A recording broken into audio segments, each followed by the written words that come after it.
Here within the Quantification workbook, I'll click Project Setup. Let's skip the tutorials for now. We'll be prompted to use a listed catalog or our own from which we will build our work breakdown structure. Let's choose Uniformat. Finally, we'll select the measurement units reported and used. Here we can refine at a property level in the case that the defaults are not appropriate. I'll accept these. Finish and Uniformat structure is imported to the Quantification workbook, which will allow us to build a detailed quantity takeoff from our model.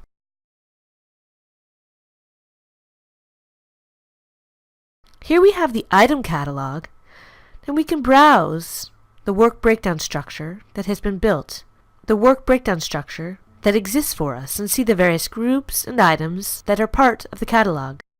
Let me prepare some views which will allow me to easily access the model elements from which I will be deriving quantities. I have some sets here that quickly grab those elements. Before we start mapping elements to the work breakdown structure, let me point out the two sides of the workbook. We are now in the item view, but there's another view, the resource view, in which we can access the resource breakdown structure, which shows the packages of work that are required for different types of construction materials. As we create the estimate, we can imagine how we not only need to know how many or how much of the final product that we have, but we will also need to know how much of each resource or work package that make up that product. In the case of concrete, you'd imagine we'd need formwork, rebar, and concrete at a minimum. I exported in a very simple resource breakdown structure from an XML file, but we can either continue to build that out in Navisworks, or we could have exported a more complete exhaustive RBS from XML. Let's return to that later.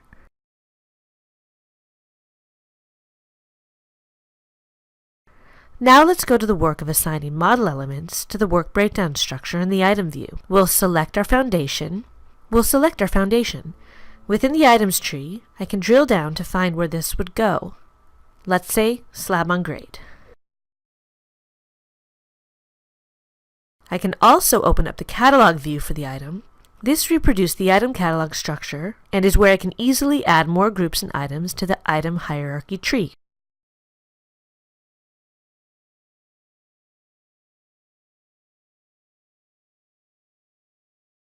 With the foundation selected, I can right-click in the selection tree, choose Quantification, and choose Select Corresponding Takeoff Objects.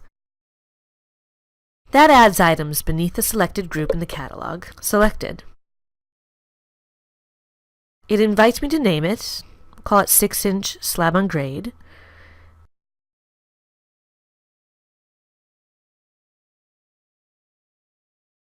And here below in the workbook, we can see the takeoff quantities associated with that, the thickness, area, perimeter, volume, etc.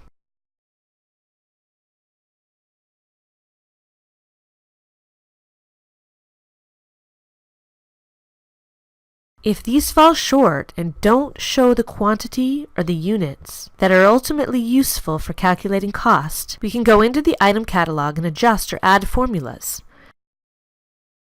Perhaps it makes sense to add a cubic yard quantity, which can easily be achieved by dividing the cubic feet by 27.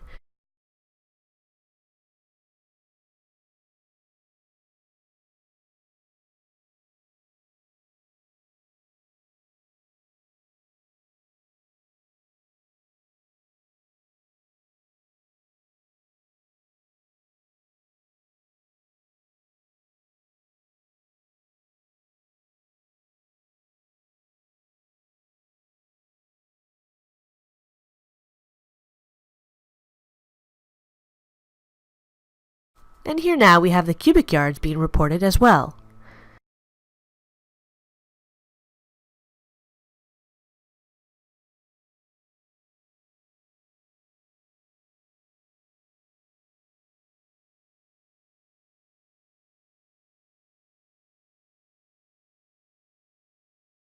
Let's move on to take off some walls.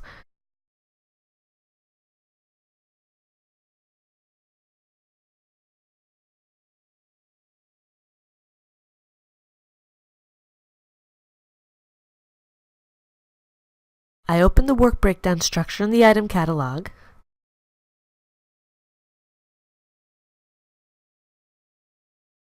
let's add the walls as an item, copying and pasting the name into the item catalog.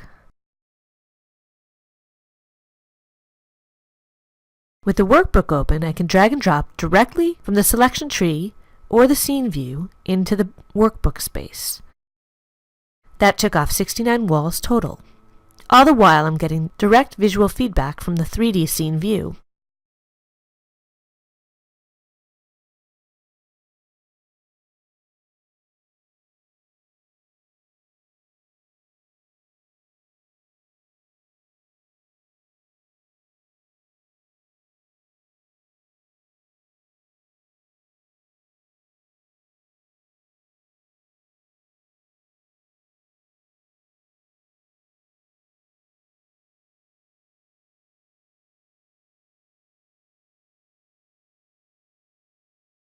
Now we can do the same for this other variety of EIFS walls, creating first an item in the catalog, then right-clicking and choosing Takeoff to that item.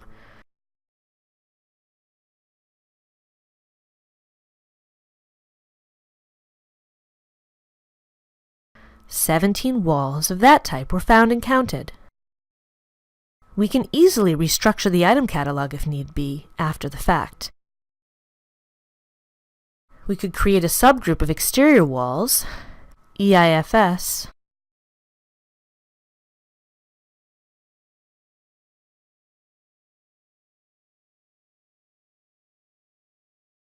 cutting and pasting the existing EIFS items under this new subgroup. So don't worry how your hierarchy first comes in, because it's very easy to edit at any point in the project.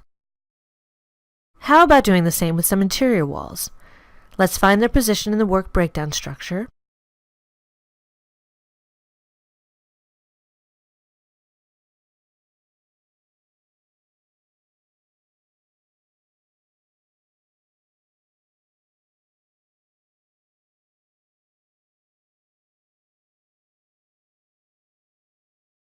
Here's a group called partition. I'll add the item, rename it,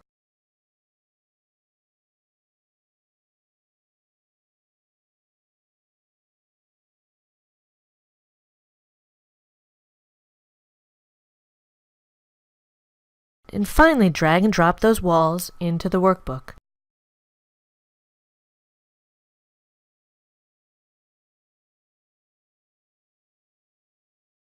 "40 appeared, and here we have a roll-up of all the quantities in the aggregate across those 40 walls.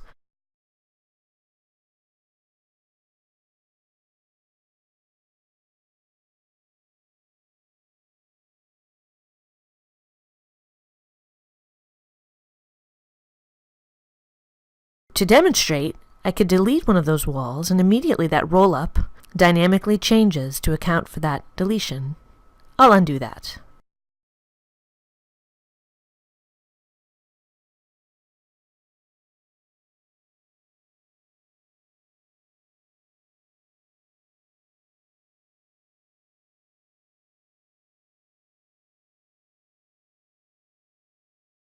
I'm going to add a new interior construction item called core walls.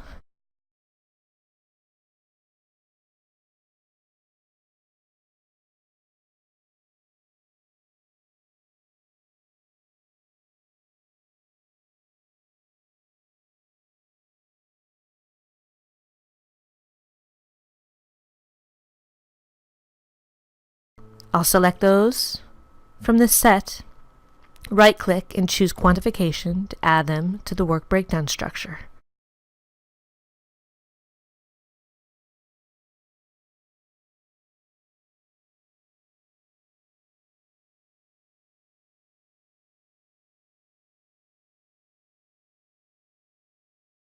Columns will place in superstructure as structural frame for flooring.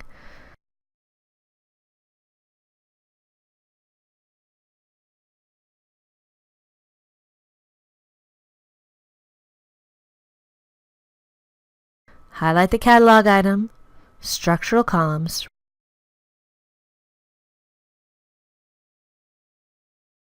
right-click the items to choose Takeoff to structural columns.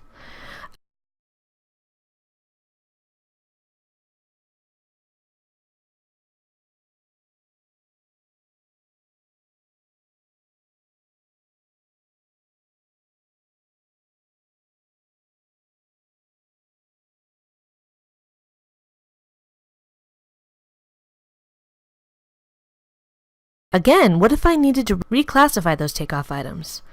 I can simply cut and paste them to a different level in the item catalog.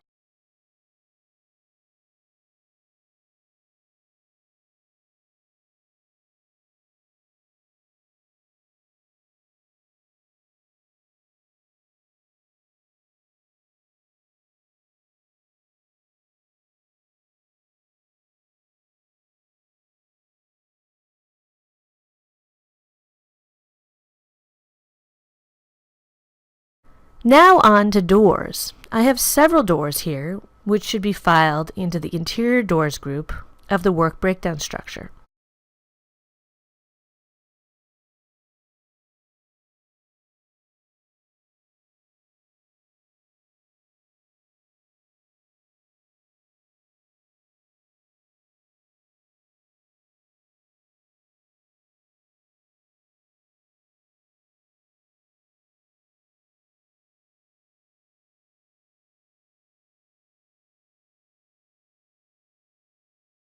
Right-click and take off to a new catalog item.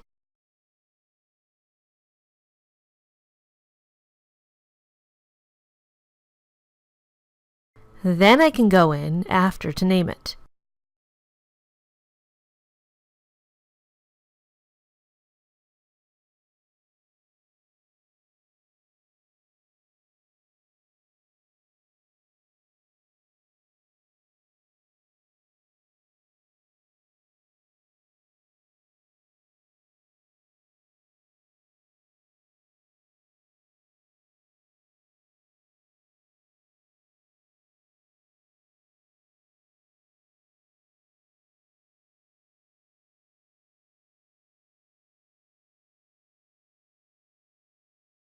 Here I see that there are doors of different dimensions or types in this family, some of 2.5 feet and some a bit larger.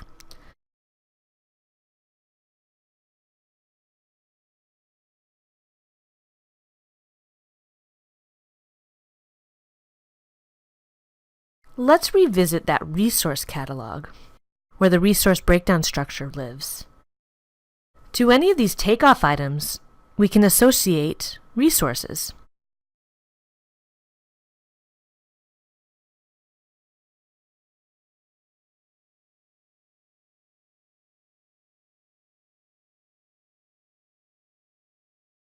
From the item catalog, when we have an item selected, we simply click Use Resource, select Existing Master Resource, and it brings up the resource breakdown structure that we saw before. From here, we can add resources. Let's add some 3000 psi concrete and some rebar, and maybe some finished concrete with trowel. And those get added in my item catalog beneath the item.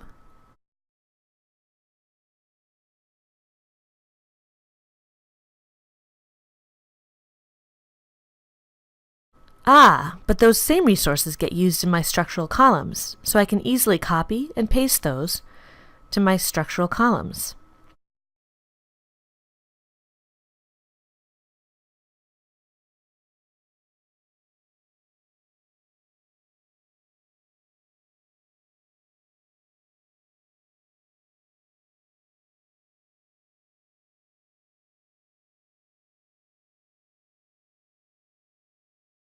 What resource might we add to a partition wall?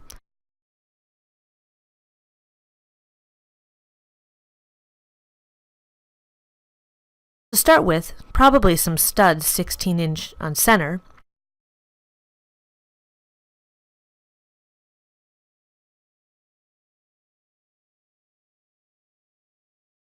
and while we're at it, let's copy and paste those to my core walls, which require those same resources, amongst others.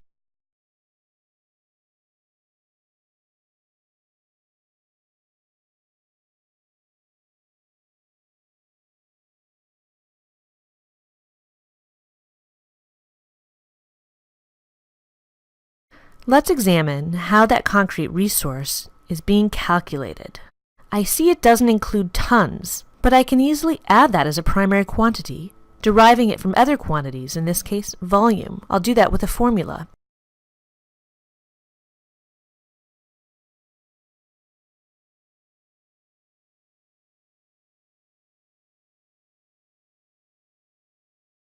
And there then, that new quantity appears in my workbook. In this way, we have great flexibility about the quantities that will appear for ourselves or other team members downstream.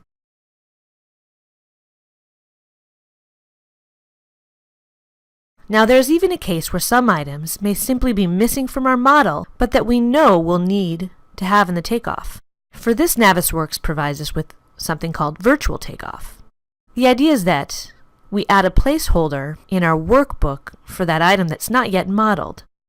Let's assume in this case that there are exterior doors on the back side of the building that are missing. 2, in fact, are missing. Click Virtual Takeoff, and I'll create in selected catalog item, and a row appears in the work breakdown structure. Naturally, there aren't any values for the quantities, but at least I account for their existence. There's also a column for a viewpoint associated with that item, a viewpoint that we can also see in the Saved Viewpoints pane. So with those viewpoints, we can go in and associate red lines and comments that can be useful feedback to the modelers about what they need to add into the model.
Now let's show how the quantification module helps us with cost reliability.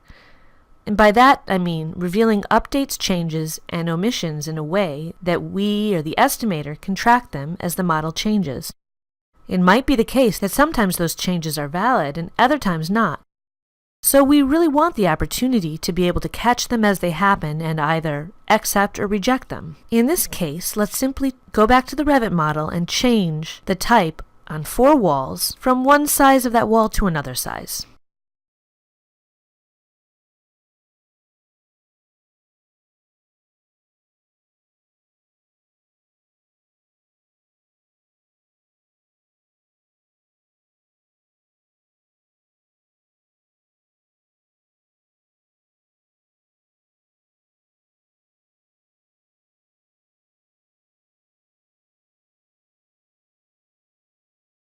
I export out the Revit model again, being careful to override the original NWC file from which we were getting our takeoff quantities.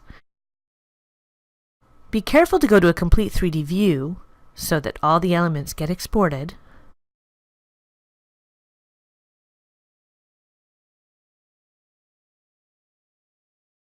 Then back in Navisworks,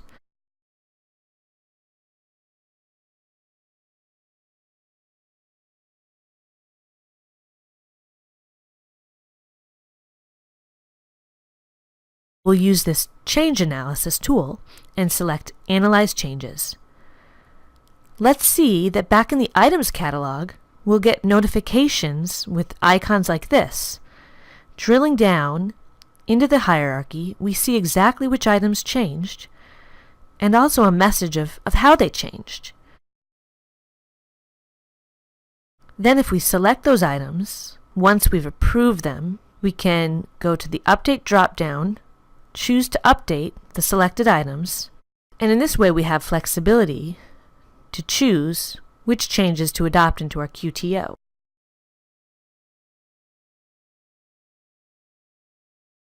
From the workbook, we can export to Microsoft Excel spreadsheets to get a report useful for downstream workflows, including use in widely used estimating applications. Let's see how the report looks.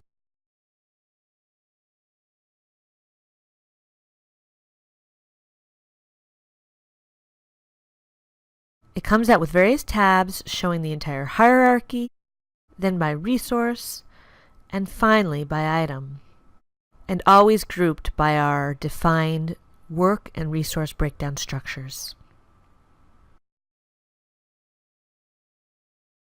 While there is no automated takeoff in Navisworks quantification, there are very useful features that allow us to perform constructive and destructive quantity takeoff, which in essence allow us to at once perform quantification and a quality check. Constructive takeoff is the process by which we start with an empty scene view showing only the items that have been taken off. For that we use Show Takeoff Items. As such, we can monitor our progress in taking off elements by having a way of filtering out of view those items that are not yet taken off.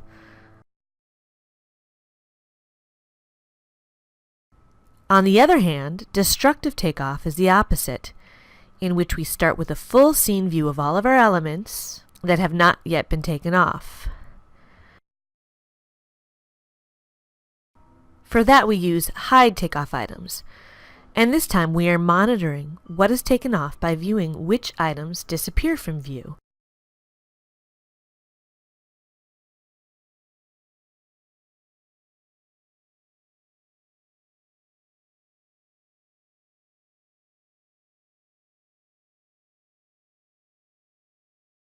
Either method allows us a very clean and systematic way to march through our quantity takeoff and have confidence that we are not missing anything critical.